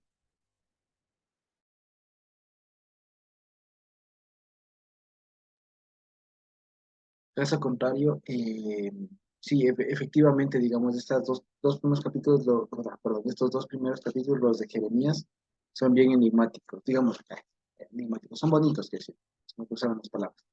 Son bien bonitos por el llamado que le hace a Jeremías, que como bien me decía Estevita, se nos trae mucho a la cabeza lo que ponía Timoteo. Y por otro lado, hay muchas cosas, digamos. Fíjense ustedes el trabajo que le tocó hacer a Jeremías. Ahora, pregunta, ¿no? Con contexto, digamos, ya tenemos que saber cómo era el contexto. Pregunta, ¿no les parece raro, ¿cierto? ¿No les parece algo extraño que se les reproche al pueblo de Israel que teniendo sacerdotes y demás, adoraban a Baal? ¿Cómo es eso? ¿Cómo se puede entender eso ya en la práctica? ¿Cómo es eso? O sea, yo lo entiendo desde el punto de vista de lo que hablaba y ha venido hablando el hermano Eric, ¿no?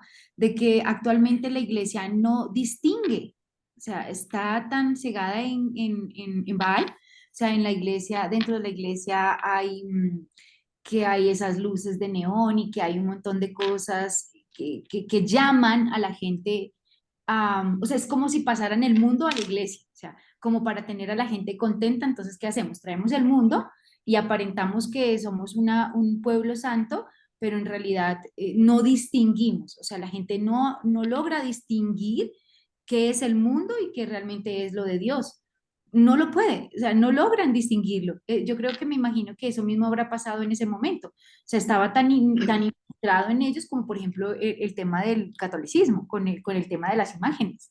O sea, hay imágenes y justamente ahí dice no, que no adoraba, que no, sí, no adorarlo, pero sin embargo no lo ven. Y está mal hecho, pero no lo ven, no lo logran distinguir. O sea, es como que si se hubiera infiltrado eso y ya está tan arraigado ahí que ya lo ven, ya lo naturalizan, por decirlo así, ya lo ven como tan natural, tan cotidiano que no lo ven mal. Ajá, muy bien, ahí mismo fue.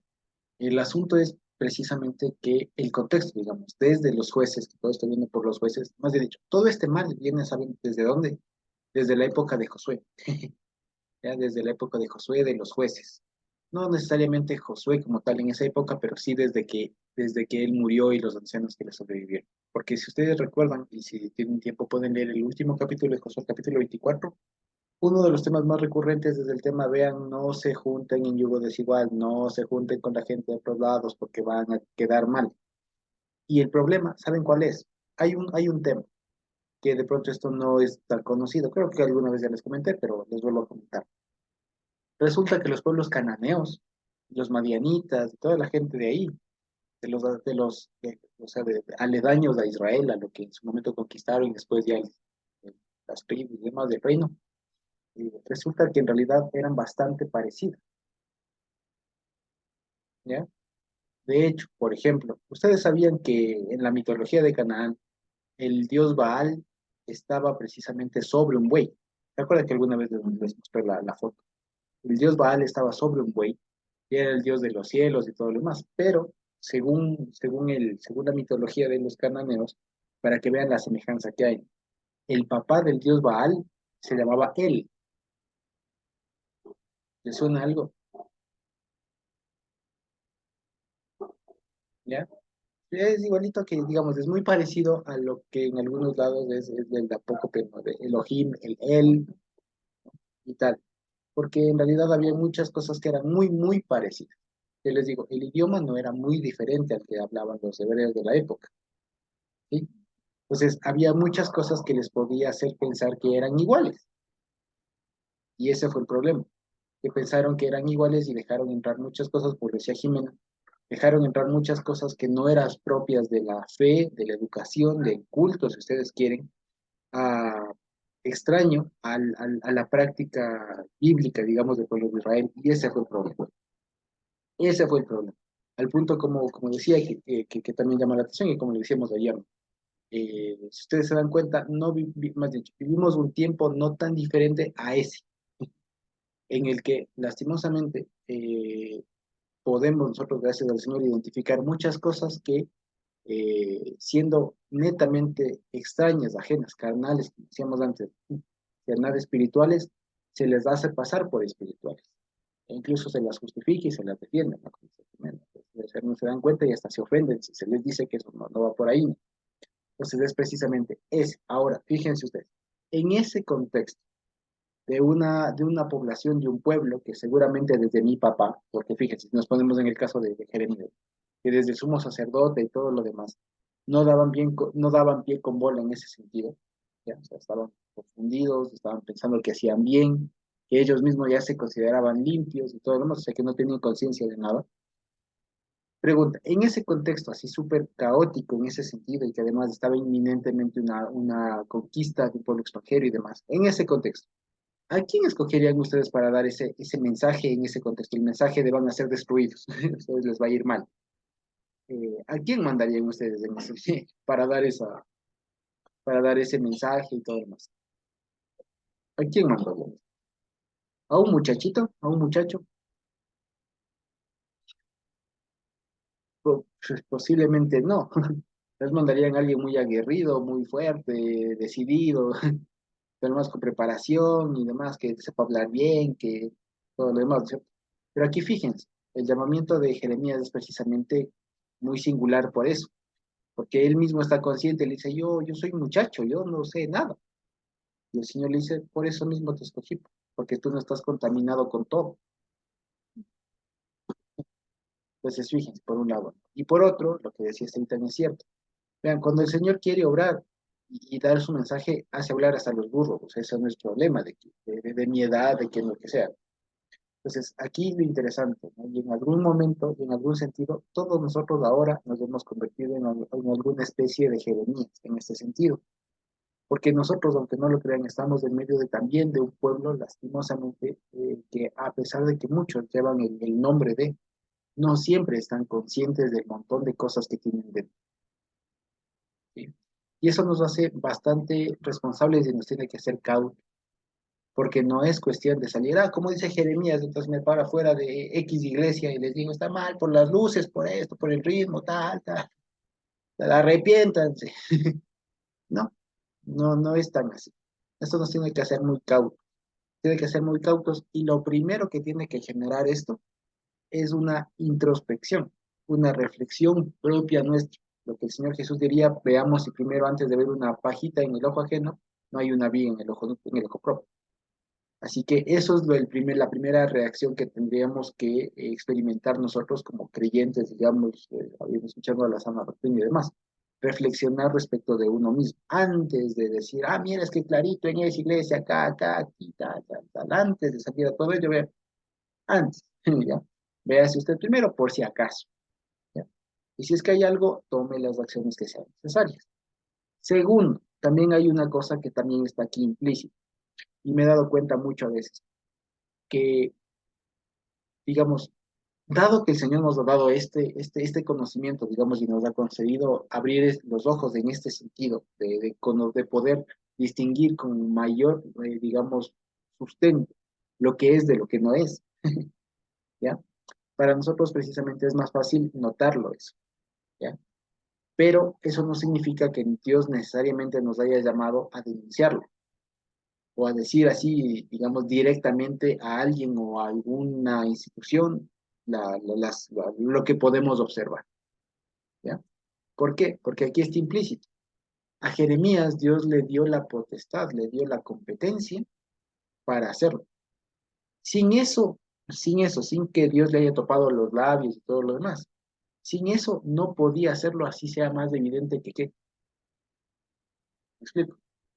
Entonces hay que tener cuidado de eso, a eso me refería. Entonces, por más evidente que sea, vea, si Dios no nos ha dado la competencia para hacer algo al respecto, no nos ha dado la competencia y listo. ¿Qué nos queda? Hacer que nosotros no caigamos dentro. ¿Listo? Porque muchas veces algunos hermanos se ha visto que sufren, incluso han sufrido precisamente por eso, porque han pensado que es nomás de salir a denunciar el pecado de la gente sin que Dios les haya enviado. ¿Ya? Y es lo que decía Jimena, es lo que decía Jimena. Esta tarea no era fácil, para nada fácil, es pararse con, o sea, imagínense, ya les digo, pongámonos un ratito en los zapatos o en las sandalias de Jeremías, en esa época no había zapatos, pongámonos en las sandalias de Jeremías, joven, hijo del sumo sacerdote que estaba más o menos en contacto de la gente, dirigente, los líderes de la época, el rey y demás, y que de pronto un muchachito se pare a decirles, el Señor dice que les va a destruir, porque es que mi papá no consulta a Dios. Ya fíjense ustedes, ya fíjense, ya. Y por eso es que esa tarea no era nada fácil, no era nada sencilla, así de pararse a mi papá y decirle, papá, estás pecando. Te date cuenta que está haciendo mal, ¿no? Y al rey también, usted, señor rey, está pecando y por su pecado le va a ir mal y va a ser destruido. Ya, no era fácil. Entonces, por eso es importante lo que acá se ve, lo que seguramente en el subtítulo ponen llamamiento de Jeremías o alguna cosa. Que más que llamamiento y demás, es que Dios le dé la competencia. Es que Dios le dé la competencia para. Entonces, si Dios no le daba la competencia a Jeremías, ya les digo, por más que sea evidente, por más que, ¿cómo? O sea, si Dios no da la competencia, no da la competencia. Y punto, ¿ya? Y eso también demuestra mucho, demuestra en nosotros mucha madurez, ¿sí?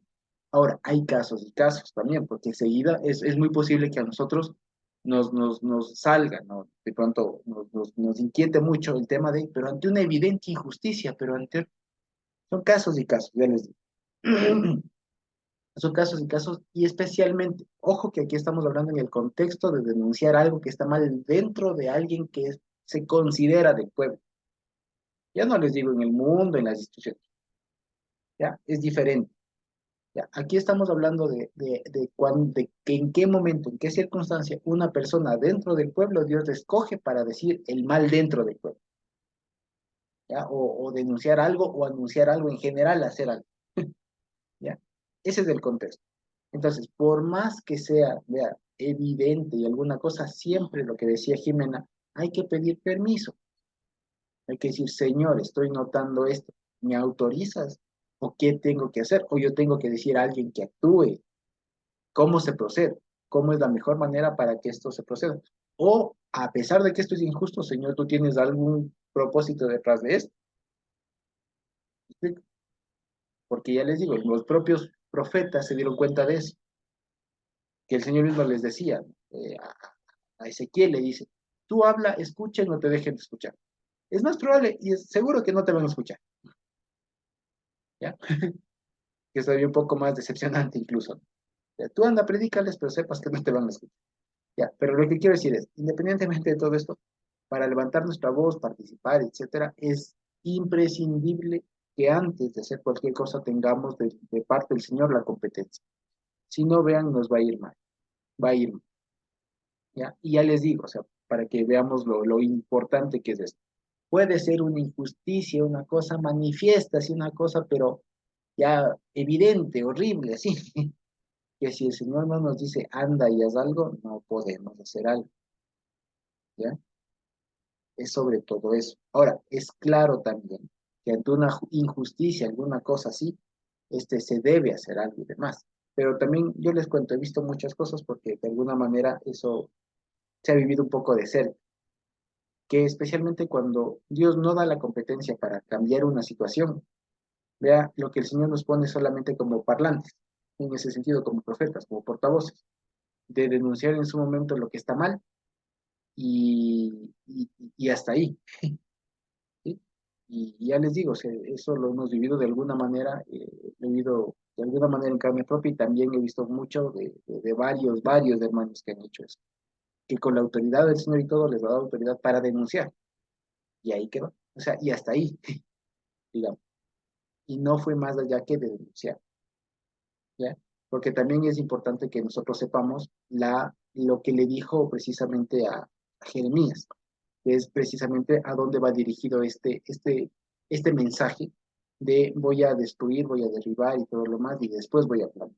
Ustedes se fijan en estos versículos, de 4 verbos que hablan de destrucción, por así decirlo, de desarraigar y demás, y 2 de todo lo contrario. Eso significa que es proporcional al mal causado. O sea, hay tanto mal que es necesario destruirlo y después otra vez y otra vez y otra vez, para que una vez que ya no hay nada, entonces y solo entonces se puede volver a pretender edificar y plantar. ¿Sí? Entonces, y además, vale la pena decir, al Jeremías, al profeta Jeremías, quiero decir, no le tocó sino solamente anunciar, denunciar las cosas, proclamar las cosas. Y con su proclama no se logró nada en la carne, digamos, ¿no? Aunque les dijo, arrepiéntanse, vuélvanse, ustedes se vuelven. Pero sabemos la historia, el pueblo se volvió, ¿no? No se volvió. ¿Para qué quedó entonces la profecía y tanto anuncio del profeta Jeremías, diríamos hoy, ¿no? Tal vez con una manera un poco así negativa y tal. Eso no sirvió para nada, ¿no? Aquí es precisamente lo que le caracteriza también a un siervo del Señor, que él hace lo que le manda a Dios hacer, independientemente del resultado que se obtenga. Si Dios le manda a denunciar, listo, voy, denuncio, anuncio, lo que sea, predico y listo. Si es que Dios decide obrar de una manera u otra, eso es cuestión del Señor, y yo cumplí con lo que me dijeron y con lo que me capacitaron para hacer. ¿Ya? Es más o menos como, esto es como en la medicina, ¿ya? Como cuando van a hacer una operación. ¿Ya? No sé si ustedes han visto cuando tienen estas operaciones muy complicadas de corazón abierto o alguna cosa así. ¿Cuántos médicos intervienen ahí?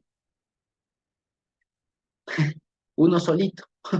Él mismo le entuba, él mismo le coge, él mismo le abre, él mismo todo. ¿No? Uno es del anestesiólogo, otro es el del corazón, otro es el del no sé qué, otro es del no sé cuánto, un montón de cosas. Y una vez que el anestesiólogo trabaja, ¿qué dice? A ver, preste, yo también abro.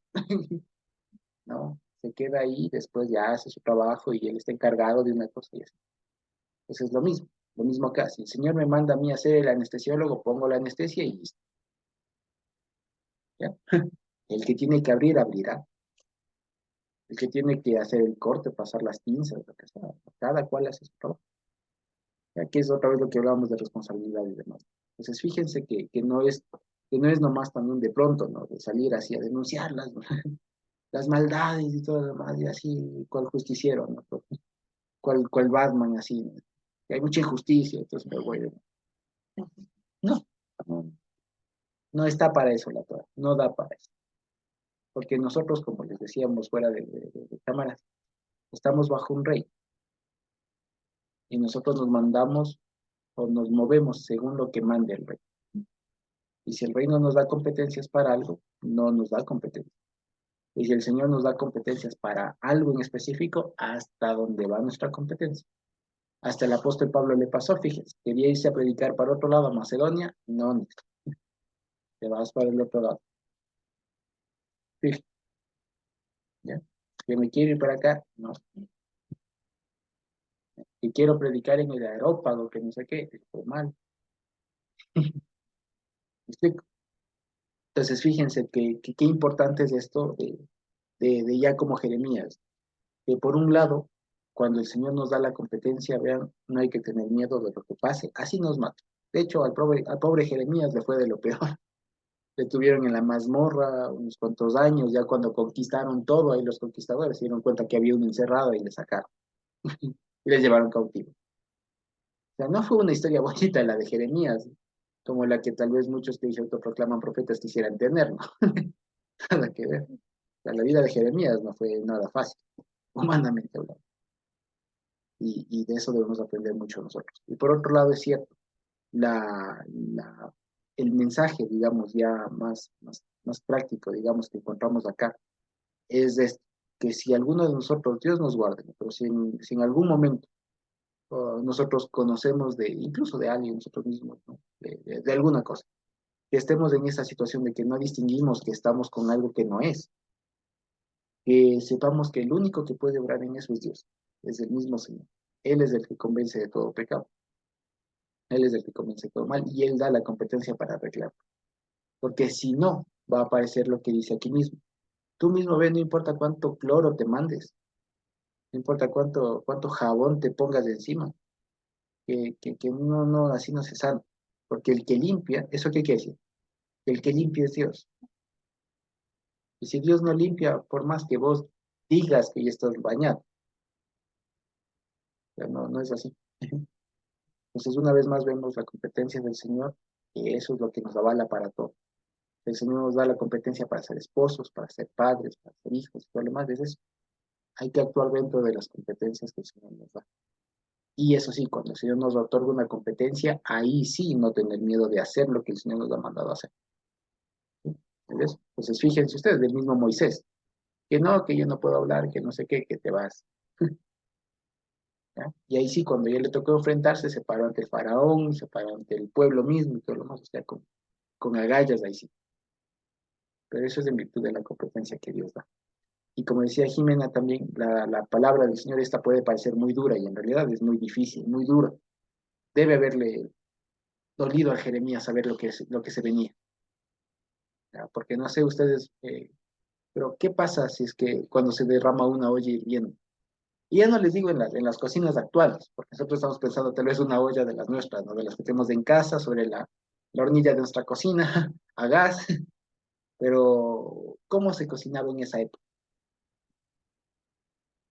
¿Me explico? ¿Y qué pasaba si de esas ollas, más o menos, que tampoco había ollas pequeñas, ¿no? Tendían a ser grandes? Esas ollas grandes hirviendo con un montón de candela, ¿qué pasaba si eso se riega? O sea, se hacía una destrucción grande, cae alrededor, ¿ya? Entonces, fíjense ustedes, eso era lo que el Señor le estaba haciendo ver, que del norte se venía un montón de agua hirviendo que se desataba sobre Judá por su pecado, ¿ya?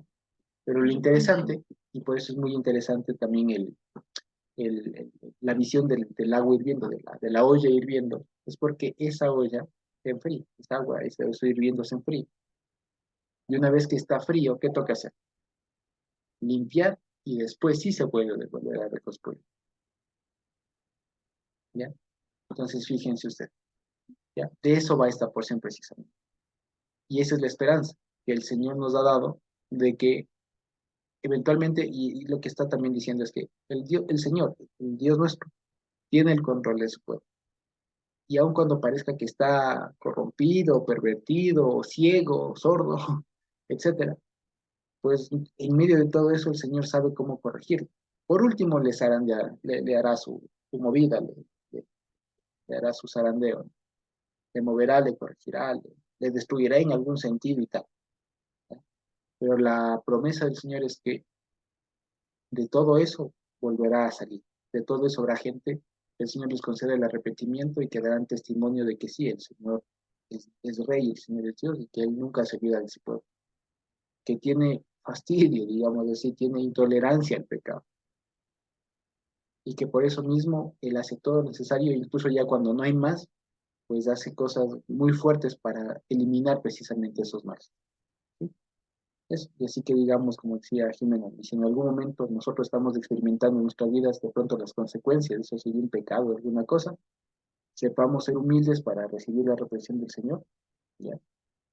Y también que el Señor nos conceda el arrepentimiento para salir adelante, seguir adelante y poder continuar las cosas como el Señor nos manda. Y el éxito de todo eso es hacer las cosas como el Señor nos manda.